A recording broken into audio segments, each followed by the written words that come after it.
cité médiévale installée sur un éperon rocheux autour de son château. La commune de Fresnay-sur-Sarthe ne manque pas de caractère. On vous la présente aujourd'hui dans Été en Pays de la Loire en compagnie de Vanessa Bellier de l'Office de tourisme des Alpes-Mancelles. Bonjour. Bonjour à vous. Alors cette commune de Fresnay est située au nord de la Sarthe, donc aux portes de ce qu'on appelle les Alpes-Mancelles, Vanessa, et c'est vraiment une cité historique et même millénaire. Oui, alors déjà vous avez utilisé tout à l'heure le qualificatif de caractère.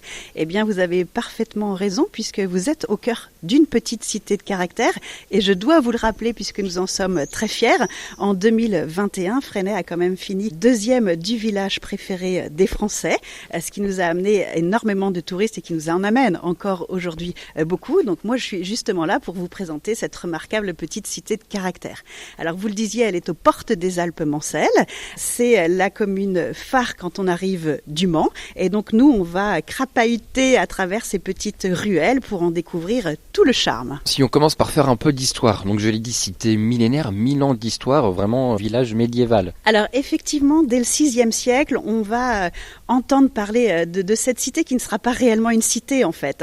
Ce sont quelques habitants qui occupent le terrain, je dirais. À l'époque, on parlait d'une cité qui s'appelait sans doute Fraxinidum, quelque chose comme cela, mais c'est vraiment le 9e siècle, à une période charnière dans l'histoire de France d'ailleurs, que la cité va réellement se créer, puisque je vous le rappelle, nous sommes à la frontière de la Normandie, et à cette époque les conflits sont réguliers avec nos amis normands aujourd'hui, mais à l'époque ça n'était pas le cas, et donc le roi de France va décider réellement d'imposer sa présence en créant tout un tas de forteresses le long de la frontière avec la Normandie.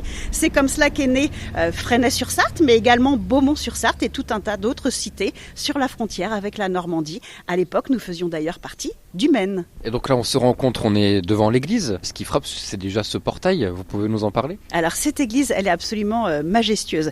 Pourquoi ? Parce que vous arriviez du Mans, d'Alençon ou de Sillé-Guillaume, vous ne voyez qu'elle. Elle est sans doute sur le point phare du plateau rocheux de Fresnay-sur-Sarthe et effectivement, elle se voit des kilomètres à la ronde, elle domine.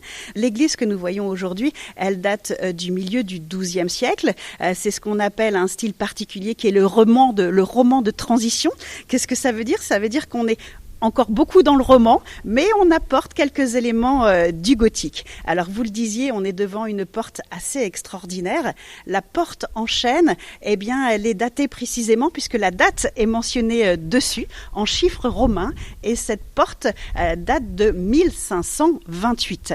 Sa particularité, c'est qu'effectivement, elle est entièrement sculptée et on va donc s'en approcher pour découvrir un petit peu plus l'histoire qui nous est racontée sur cette porte. Donc on le voit, des motifs de dessinés dans le bois, qu'est-ce que ça représente ? Alors on peut distinguer les deux côtés de la porte. Donc on va parler d'un ventail.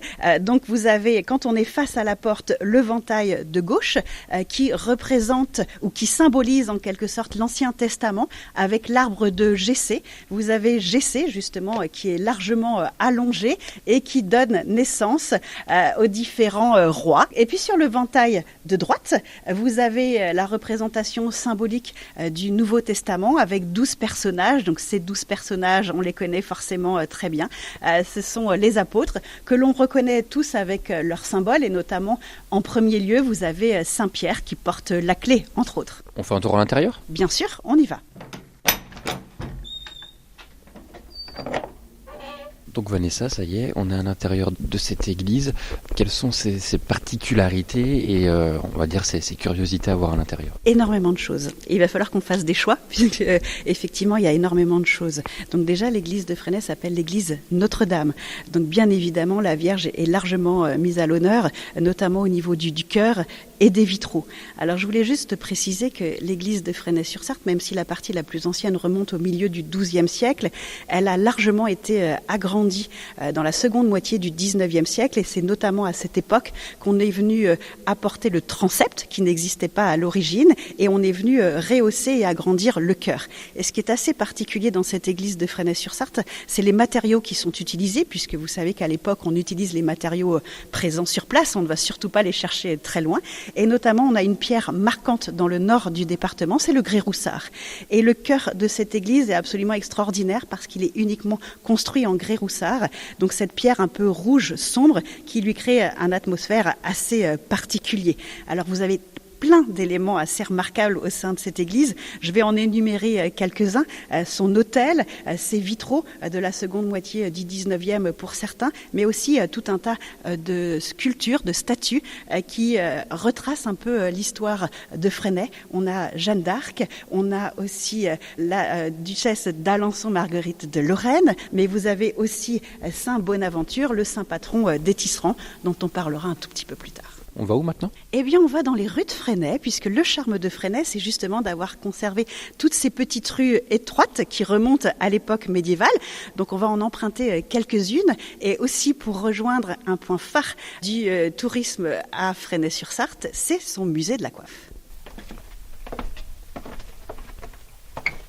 Donc ça y est, nous voici dans un endroit original, un musée original, le musée de la coiffe. Nous sommes en compagnie de Nicole Galland, la présidente de l'association La Bise Moi Vite, donc qui s'occupe de ce lieu. Nicole Galland, musée original, nom d'association originale aussi. Surtout, oui, La Bise Moi Vite. Alors pourquoi La Bise Moi Vite ? Eh bien, c'est le nom d'une coiffe qui a été portée dans les années 1820-1850. Et alors ce nom, eh bien, il vient de la coiffe qui était portée avant. Dans les années 1800, c'était la grande bonnette.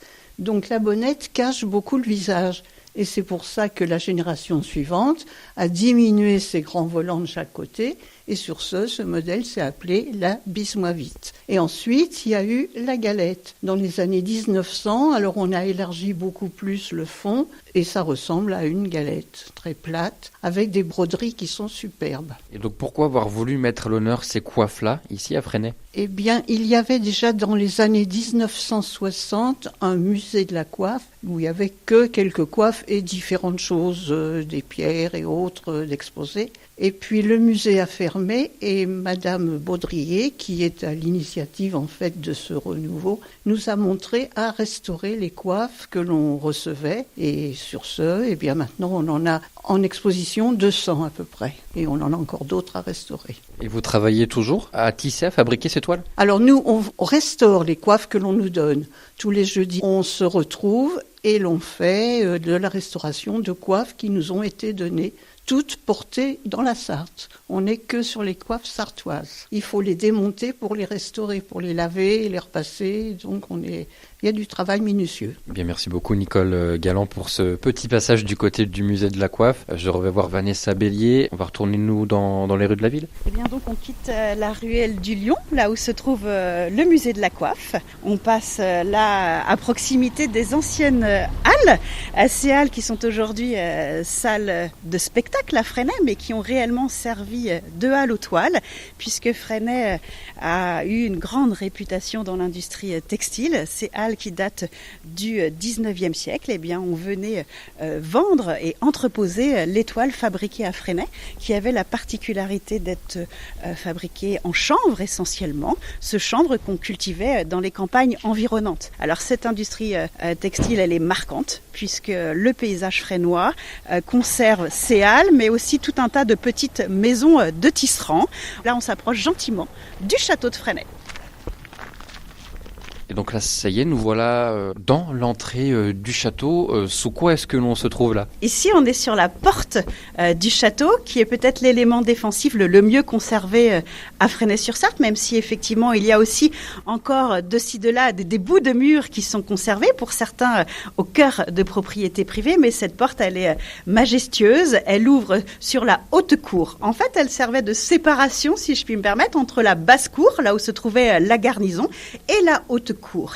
Et donc, cette porte défensive a tous les aspects de la défense, puisque vous avez encore l'emplacement de l'ancienne herse. On imagine très bien le pont-levis, mais aussi les meurtrières. Et là, on se trouve au cœur de la porte. Donc, voilà pourquoi il y a cette petite résonance, mais on va très vite la passer pour découvrir ce qu'il reste du château de Fresnay. On se dirige vers ce qui s'appelait la haute cour, donc. Exactement. La haute cour, qui est aujourd'hui un remarquable jardin public, qui a été créé au tout début des années 1900 par la municipalité de l'époque.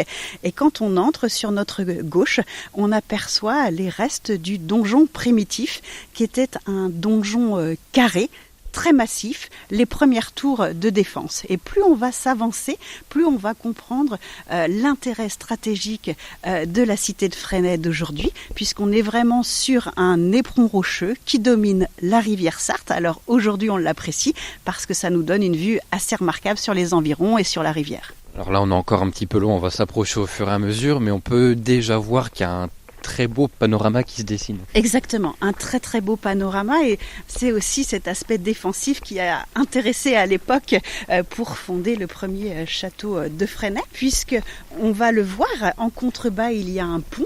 Ce pont est assez récent bien sûr, mais il faut imaginer qu'à l'emplacement de ce pont il y avait un gué, la fameuse expression passage à gué, et ces passages étaient extrêmement intéressants à contrôler, que ce soit stratégiquement parlant mais financièrement parlant aussi. Et donc toute cette place forte de Fresnay, quand on est dans cette cour du château, prend tout son sens. Donc c'est cela qu'il faut venir découvrir aujourd'hui. Donc là ça y est, on est vraiment juste à côté de la muraille, on a une très belle vue, il faut le dire, sur la Sarthe. Donc c'était vraiment ça, ce point stratégique de défense, cette vue qu'on a là en ce moment. Exactement, c'était ce point stratégique, cette rivière qui avait tout son intérêt puisqu'on avait besoin de l'eau, bien sûr, de tout temps on a besoin de l'eau, mais elle avait aussi cet intérêt stratégique, de grosse défense pour atteindre la cité de Fresnay. Cette cité qui sera justement difficilement prenable, seuls les Anglais réussiront au cours de la guerre de 100 ans. Tout près de nous, il y a un coteau que l'on appelle le coteau des Vignes, qui est en fait un espace naturel sensible, qui est un lieu de balade très apprécié des Fresnois, mais pas seulement des touristes. Et c'est là-bas que je vous propose d'aller, et on va y découvrir des sons assez surprenants. Eh bien, on y va. Alors, vous entendez quelques petits bruits, c'est la nature qui est là, puisque après plusieurs pas, nous sommes enfin arrivés au sommet du coteau des Vignes. Alors le coteau des Vignes, on est au cœur d'un espace naturel sensible, et quand on y est, on comprend pourquoi il est sensible cet espace. Parce que vous avez la nature qui est maître ici, les petites chèvres qui sont là et qui, je dirais, nettoient naturellement cet espace. Mais tout près de nous, vous avez aussi un coteau des vignes, puisqu'il faut savoir qu'au Moyen-Âge, les vignes, il y en avait un petit peu partout, et il y en avait bien sûr à Fresnay-sur-Sarthe. Malheureusement, elles ont disparu dans les années 1920, et c'est une association locale qui a décidé de les replanter. Donc on longe aussi ce coteau des vignes, on retrouve ces petites bêtes ici, ces chèvres, ces brebis, ces moutons. Surtout, on a une vue extraordinaire sur la cité médiévale. C'est une autre vision, un autre panorama que celui qu'on a décrit tout à l'heure depuis le château, mais quand on voit ça, on n'a pas la sensation d'être en Sarthe en fait. Non, effectivement, on est au bout du bout, dans la tranquillité. On a juste envie de se poser et de profiter, et c'est vrai que cet espace est très apprécié des Fresnois, puisque c'est une petite boucle qui fait un peu plus de 1 kilomètre.